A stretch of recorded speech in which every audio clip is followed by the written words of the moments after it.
Y ahora vamos con el plato fuerte de la jornada, con el debate y una entrevista un poco más extensa que tuvo Agustín Laje en TN con esta periodista G, un apellido que no me acuerdo el nombre ahora, si es Lorena o cómo es. Eh, y bueno, se armó un lindo debate acalorado porque ella es bastante progre y bastante abortera. Así que vamos a ver esta entrevista de Agustín Laje que realizó hace 4 horas nada más en TN. En términos de sexo, la mujer es la oprimida, el hombre es el opresor y el sistema de opresión se llama patriarcado. Perdón, ahí tengo que poner un punto, Sí, porque es sí. evidente. ¿En qué se refiere eso? Eso no es solo una mirada cultural. Si uno mira estadísticamente los salarios de las mujeres en relación a la misma prestación o el ingreso de las mujeres a puestos más altos de liderazgo en cualquier empresa privada, en un organismo público, en cualquier lado, en un club, Sí. digamos, podemos dar un millón de ejemplos, incluidos, por supuesto, lo que tiene que ver con la violencia de género. Si uno pone la estadística de violencia de género, la desigualdad es muy evidente. Digamos, también es producto de una realidad, no solo de un discurso, me parece. ¿Y qué pasa si mirás en la base de la pirámide y no en la cúspide?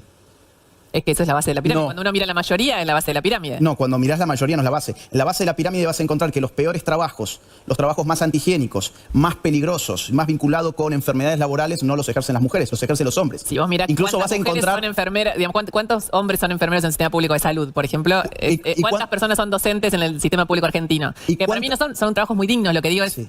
¿Y cuántas mujeres están subidas en un carro de la basura a la madrugada por las calles de la ciudad de Buenos Aires? Que cada trabajo tiene también, si vos mirás... No, es que si vos cada comparás trabajo- ese trabajo con la de enfermera o la de docente, créeme que es mucho peor estar recorriendo las calles. O sea, no podemos ver la realidad así. ¿Queremos mirarle los genitales a las personas? Bueno, hoy las mujeres son, digamos, durante los últimos 4 años kirchneristas, fueron mucho más pobres de lo que habían sido antes, también, no solo los hombres, también las mujeres, pero había ministerio de género, qué fantástico. Esas son declaraciones que en realidad no tienen ningún efecto. Pero Irán entonces no ha nosotros votado. como país en la ONU no creemos en la ONU. Creemos que lo que sea, que no ¿Qué le hace sirvió la para ONU? nada en ¿Qué al hace mundo la en los ONU? últimos A ver, 50 años. ¿Qué hace la ONU? Bueno, trata de buscar más o menos... Bueno, señoras y señores, prepárense para este plato fuerte de la jornada, porque como les dije, se viene una buena entrevista con debate, de esas entrevistas que parece que no, pero después terminan siendo un debate, y Agustín Laje está muy preparado para estas cosas. De hecho, yo cuando lo venía viendo en vivo a este programa dije, uy, no, la periodista se va a comer un paseo de la gran flauta, porque estaba entrando en los temas que Agustín mejor sabe debatir. Así que vamos entonces con la entrevista que dio Agustín Laje en TN. Y lo pongo así al revés porque no tengo Acá estamos de copyright. vuelta, como te prometí, estoy sentada con Agustín Laje. Para que te des una dimensión, repito un poco la idea, pero para que se comprenda quién es Agustín Laje, podríamos decir que es el principal ideólogo del pensamiento libertario de Javier Milei. De hecho, se lo vamos a preguntar en un ratito, pero si le preguntan hoy al presidente de la Nación quién quisiera que fuese su sucesor, seguramente vas a escuchar que te dice Agustín Laje. Ahora me mira con cara, pero lo piensa como un futuro presidente de la Argentina. Es un intelectual de Córdoba, escribió un montón de libros. Son todos libros que, digamos, se entienden como de derecha, pero una derecha por ahí no tan vista en el mundo en los últimos años, y con un montón de controversia alrededor de eso. Vino a la Argentina, él vive en España, pero vino a la Argentina porque se presentó este think tank libertario que es la Fundación Faro. ¿Es el Faro? ¿O Faro, Fundación Faro, solamente. Y vamos a conversar un rato con él para, bueno, intercambiar pensamientos, ¿no? sobre lo que cree que tiene que ver con el cambio cultural. Ahora vamos a ir específicamente qué es el cambio cultural, pero recién hace un rato está pasando hoy el tema del día, seguramente lo sabes, es esta decisión del gobierno de quitarle la jubilación de privilegio a Cristina Fernández de Kirchner y a Amado Boudou, que generó mucha discusión por un tema jurídico, pero a mí me interesa desde lo político, porque vos además sos politólogo. ¿Crees que es un enemigo Cristina Fernández de Kirchner? Bueno, sin lugar a dudas, todo lo que se llama casta política, que involucra a muchos actores, no solo del kirchnerismo, sino también de otros espacios, tienen el mismo color frente a las ideas y al proyecto político de Javier Milei.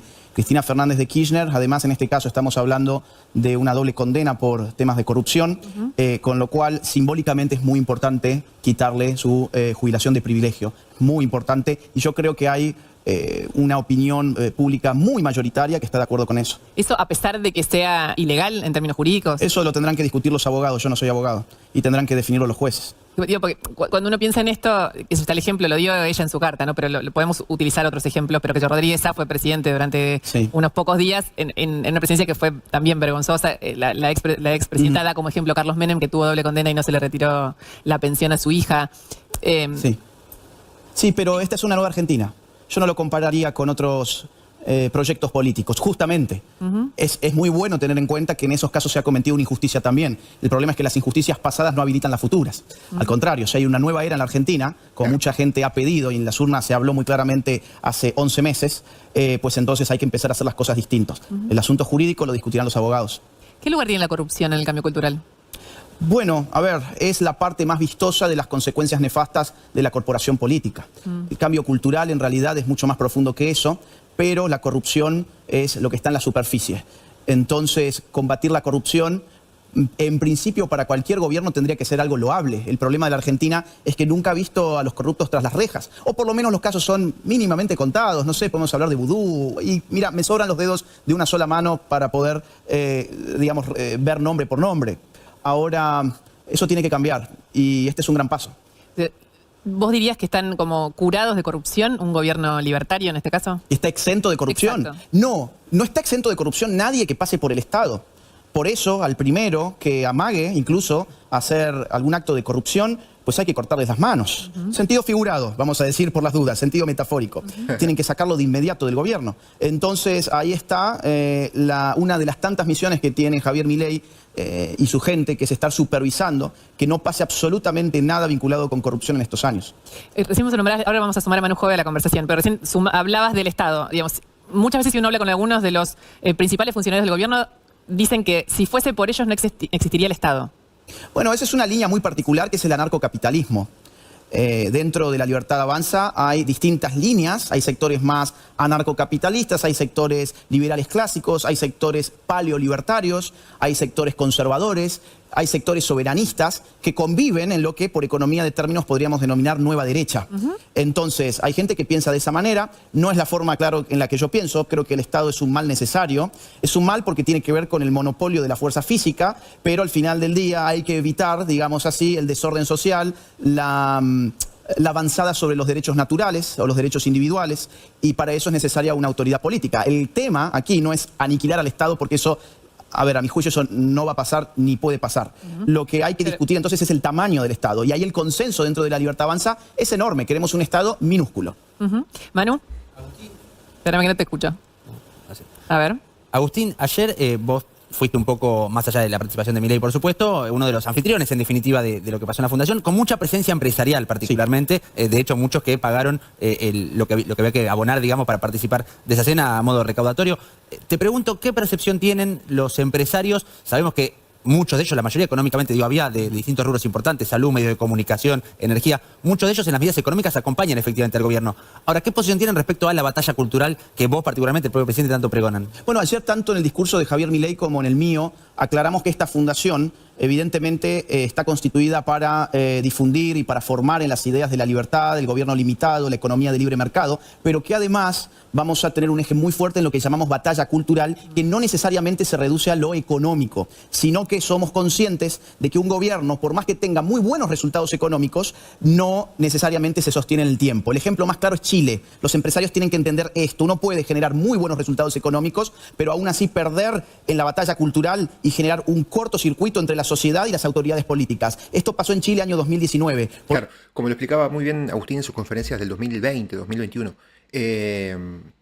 Imagínense que un primer piso es la economía y es la base, es lo más importante. Ok, pero también tenés un segundo piso que es todo lo cultural. Y si eso cultural lo perdés, te empieza a generar filtraciones y huecos que te penetran en la parte del primer piso, en la parte donde vos estás fuerte, y se te cae arriba. Entonces no podés mantenerte en el poder, no podés hacer ideas estables y cambios estructurales y estables en el tiempo si no haces, además de buena economía, batalla cultural también.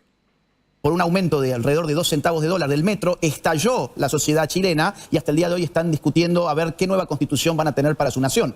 Esto, a pesar, insisto, de que no había crisis económica, no fue una hiperinflación lo que trajo eso, no fue un problema de caída del PBI, de desempleo, de nada de eso, era un problema cultural. Entonces, en la Fundación estamos tratando de concientizar, entre otras cosas, a los empresarios de que acá hay que enfrentar también algo llamado wokeismo. Ahí va a ir ahí. Dale. Sí. Ahí va a ir, justamente, está tanto en boga hoy por lo que pasó en Estados Unidos y demás, la agenda anti-woke, ustedes pregonan, los empresarios... Expliquémoslo, porque hay un montón de gente que puede quedar afuera. Es como el wokismo, los anti-wokistas le dicen a lo políticamente correcto, que en general tiene que ver con los derechos de las minorías, con los derechos sexuales, con los derechos de los pueblos originarios, de los derechos de las mujeres a tener un aborto legal, seguro y gratuito.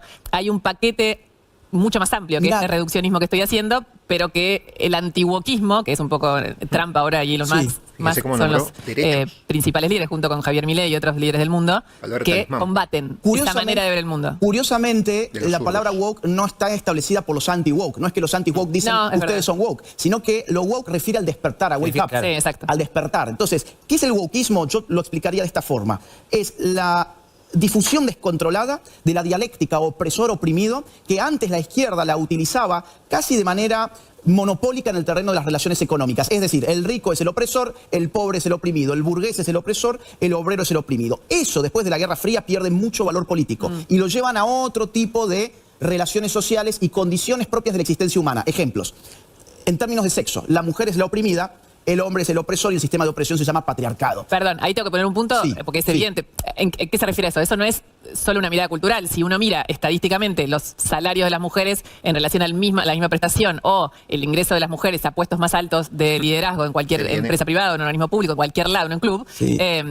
digamos, podemos dar un millón de ejemplos, incluidos, por supuesto, lo que tiene que ver con la violencia de género. Si uno Está pone la preparando. estadística de violencia de género, la desigualdad es muy El cuchillo evidente. tenedor. Digamos, también es Justo. producto de una realidad, no solo digamos, de un discurso, me parece. ¿Y qué pasa si mirás en la base de la pirámide y no en la cúspide?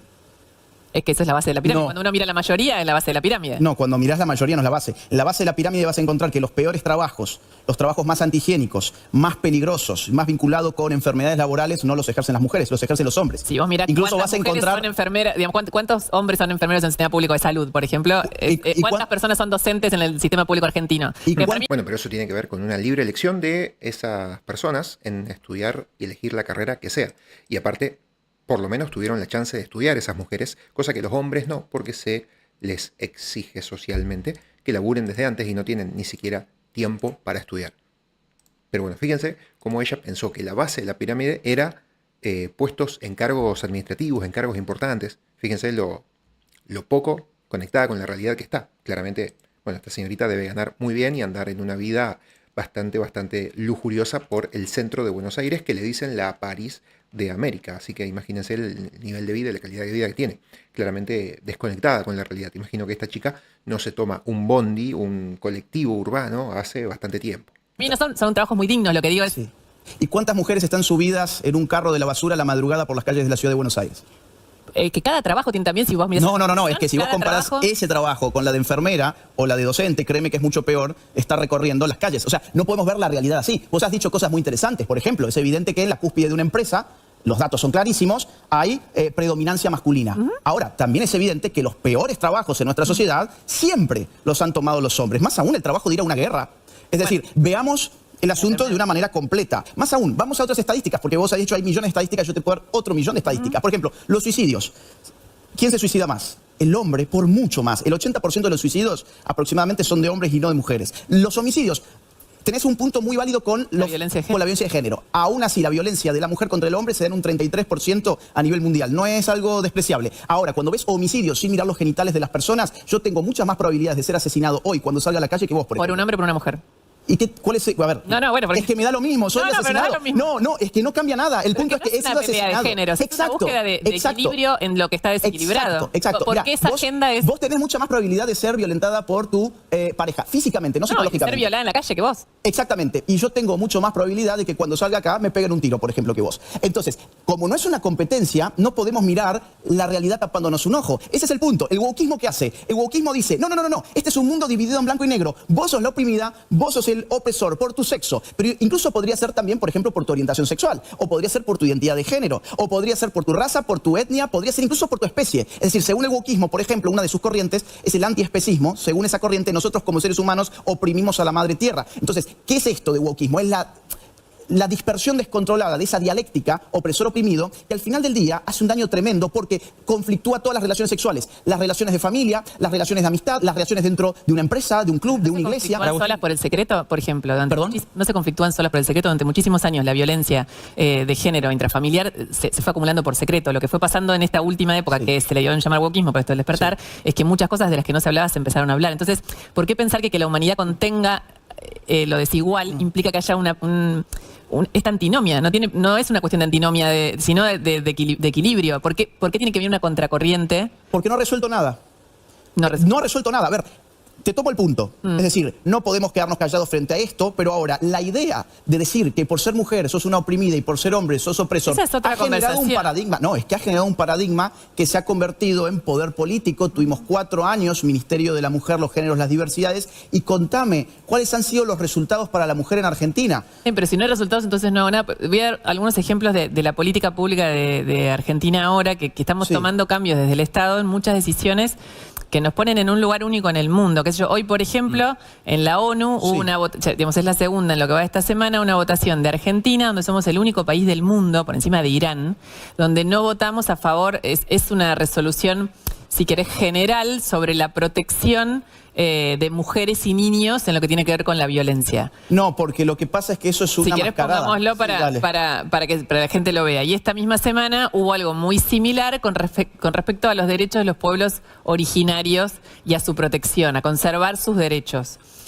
Digamos, yo quiero que vean, ni Irán votó por esto de las mujeres. Que, digamos, Irán es un emblema en el mundo en relación a esto. Una abstención. Está bien, pero no votó en contra. El único rojo es Argentina. Ahora, El único rojo es Argentina. Entonces, a esta conversación que estamos teniendo, que a mí me parece muy interesante lo que vos decís, es ok, pero si no me solucionan el problema, ok, yo quiero que me lo solucionen, no quiero que nos retiremos y nos vayamos para el otro lado es en que, una... a ver, estas declaraciones no sirven de nada, primer punto. Porque No- vos crees no que no sé- existe la ONU, que no sirve la ONU. No sirve la ONU. Es más, el paradigma de género que fue impulsado por la ONU en 1995 en la Cuarta Conferencia Internacional de la Mujer y que ni siquiera pudieron explicar qué era género, ni siquiera pudieron hacerlo, no ha traído bienestar para la mujer, sino todo lo contrario. Mira, por ejemplo, ¿Dicho por quién eso? a ver, por ejemplo, por los números de la Corte Suprema de Justicia Argentina, cuando vos comparás los femicidios del año 2014 al año 2023, vas a ver que se te duplicaron. Y tuviste cuando nunca... No existía, no me acuerdo, ahora estoy diciendo de memoria, pero no existía la calificación de femicidio. Ya Entonces, estaban, la ya estaban estadística los era números y distinta. estaban como... Sí, ya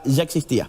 Ya existía. Y se duplicaron. Y cada Eso año te da la han ido magnitud subiendo. del Y uno problema. dice, ¿pero cómo van a subir? Nunca ha habido tantas periodistas feministas. Nunca ha habido tantos docentes dando ESI y educación feminista. Nunca ha habido un Ministerio de la Mujer trabajando. ¿Por qué subió? ¿Por qué se empobreció la mujer? Porque acá hablamos de la pobreza en general. ¿Queremos mirarle los genitales a las personas? Bueno, hoy las mujeres son, digamos, durante los últimos 4 años kirchneristas, fueron mucho más pobres de lo que habían sido antes, también, no solo los hombres, también las mujeres, pero había Ministerio de Género, qué fantástico. Esas son declaraciones que en realidad no tienen ningún efecto. Pero Irán entonces no ha nosotros votado. como país en la ONU no, digamos, no creemos en la ONU.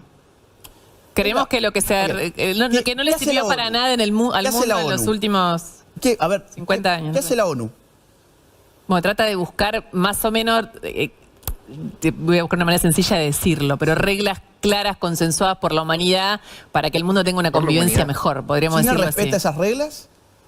Por No, ejemplo. hay un montón que lo respeta, pero si ni siquiera No están... tienen validez. Es decir, pero entonces, tienen... pero entonces hagamos que la tengan. No, porque es si una nos parece que lo es una necesitamos como burocracia- humanidad. Es una burocracia internacional globalista financiada por los tontos como nosotros para que esta gente se junte a levantar la mano y decir, yo ¿Cuál es estoy el a favor mundo de que la te mujer. queda si no tenés nadie que se junte a tratar de hacerlo mejor? Soberanía A nacional. ver, ¿cómo? ¿Perdón? ¿Qué mundo te Diplomacia. queda si vos tenés a los países en algún lugar juntos tratando de que sea mejor? Mirá, es que yo creo que partís de un axioma que es falso, que es que ahí los países se juntan para hacer un mundo mejor. Yo ahí veo a Rusia, veo a China, veo a Estados Unidos, veo a Irán, veo muchos países que si partimos de la base de que están reunidos para hacer un mundo mejor, me parece que no entendemos Sé la que geopolítica. suena romántico, pero es importante lo que digo. Es mucho peor si ni siquiera firmás ese compromiso. Es como decir, bueno, no hay ley, Mirá, porque vamos- nadie la cumple. vamos Bueno, a no poner- importa, pero necesito la ley. ¿Para qué? Vamos a poner un caso muy concreto, Agenda 2030, que todos se escandalizaron. ¿Cómo puede ser que Milei se salga de la Agenda 2030? Bien, la Agenda 2030 Los resultados son horribles. son 17 objetivos, 169 metas, definidas por un grupo de apenas 87 personas con...